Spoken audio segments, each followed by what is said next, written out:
بسم اللہ الرحمن الرحیم۔ یہ کلمہ اللہ تعالیٰ کو بے حد محبوب ہے۔ اپنے پیاروں کے ایصال ثواب کے لیے ضرور پڑھیں۔ دن میں کسی بھی وقت 100 مرتبہ پڑھ کر اپنے پیاروں کو ایصال ثواب کریں۔ وہ کلمہ یہ ہے: لا الہ الا اللہ محمد الرسول اللہ صلی اللہ علیہ وسلم۔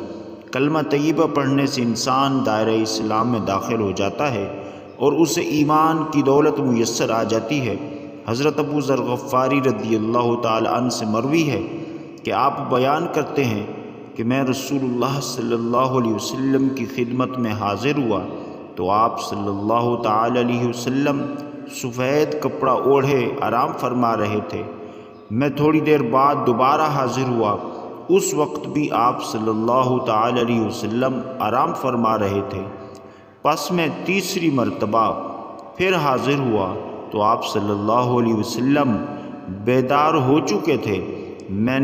میں آپ صلی اللہ تعالی علیہ وسلم کے پاس بیٹھ گیا تو آپ صلی اللہ تعالی علیہ وسلم نے ارشاد فرمایا: جو شخص لا الہ الا اللہ کہے، اسی اعتقاد پر اس کا خاتمہ ہو تو وہ جنت میں جائے گا۔ سبحان اللہ۔